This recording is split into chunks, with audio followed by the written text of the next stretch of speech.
Olá, queridos irmãos e irmãs em Cristo. Vamos à meditação da palavra de hoje.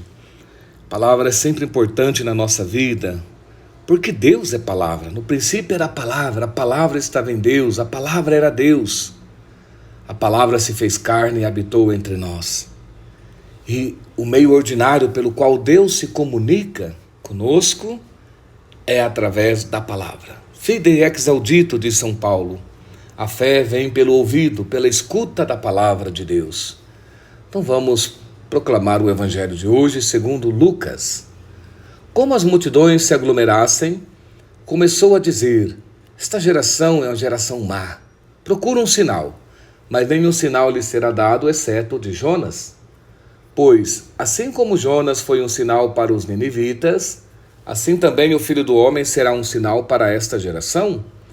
A rainha do sul se levantará no julgamento, juntamente com os homens desta geração, e os condenará. Porque veio dos confins da terra para ouvir a sabedoria de Salomão. Mas aqui está algo mais do que Salomão. Os habitantes de Nínive se levantarão no julgamento, juntamente com esta geração, e a condenarão, porque se converteram pela pregação de Jonas. E aqui está algo mais do que Jonas. Palavra da salvação.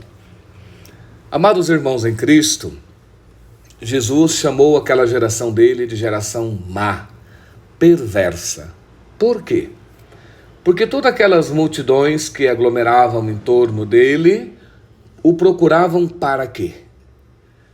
Para que ele fizesse algo por elas, para que ele as ajudasse.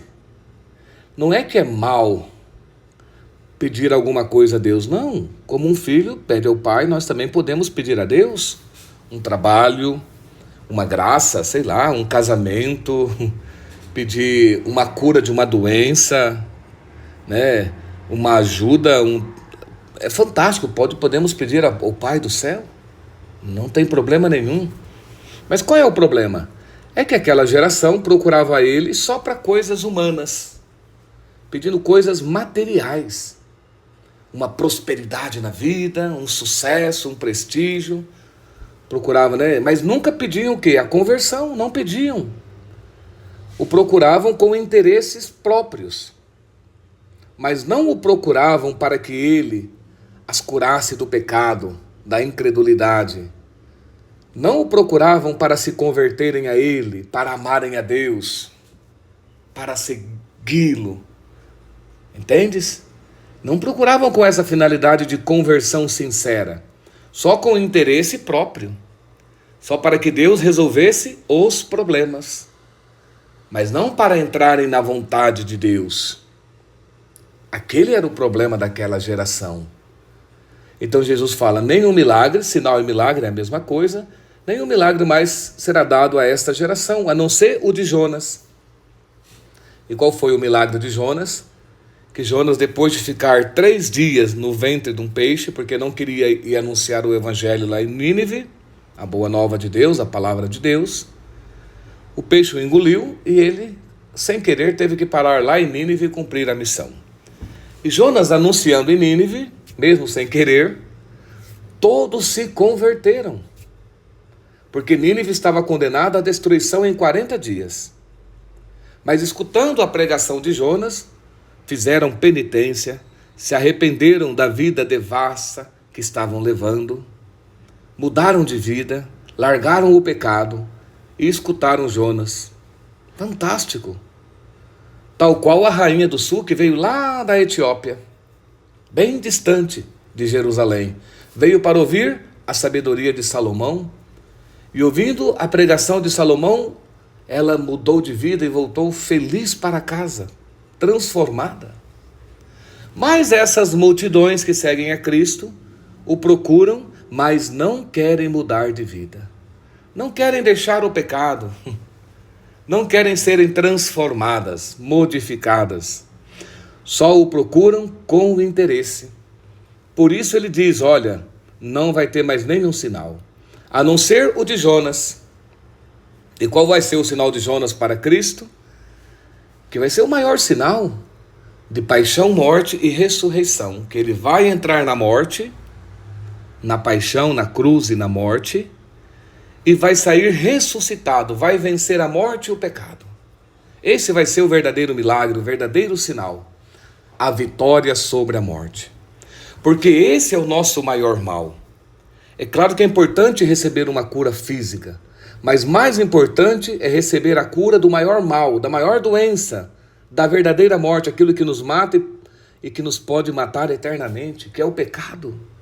É a conversão moral, o milagre moral.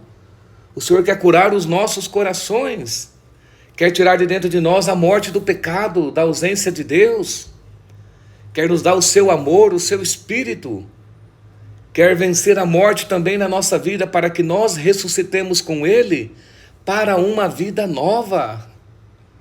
Jesus quer nos dar essa vida divina, essa vida eterna. E talvez ficamos aí só pedindo coisinhas, mas esquecemos o que realmente nos faz sofrer. Não é não ter o trabalho, o dinheiro, é claro que é importante. Não é ter uma doença, mas o que realmente nos faz sofrer é não termos a vida eterna, o Espírito de Cristo, a ressurreição de Cristo, a vitória sobre a morte. Porque se ainda não vencemos a morte, qualquer coisinha nos mata. O defeito do outro te destrói, ficar um pouquinho sem dinheiro já te destrói, tudo é difícil, tudo é um peso, tudo é horrível. É sempre insatisfação, murmuração, julgamento, reclamação. É disso que o Senhor quer te curar, quer te dar a vida eterna, que vence qualquer morte, que é mais forte do que a morte, que não te deixa na morte, mas que te tira, que te salva, que te dá vida nova. Esse é o verdadeiro milagre, esse é o verdadeiro sinal. Coragem, irmãos. Deus quer fazer uma obra nova na tua vida, para que você viva diferente, para que você seja realmente transformado desde dentro, desde o coração. Essa é a obra realmente que o Senhor quer realizar em nós. E tudo que Ele faz, os milagres físicos, é para mostrar que Ele tem poder de te livrar da verdadeira morte.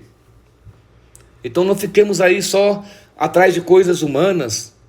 Busquemos o que realmente importa, que é a salvação, a vida eterna, a vida nova em Cristo que nos chega pelo Espírito Santo. E eu vos abençoo em nome do Pai, do Filho e do Espírito Santo. Amém.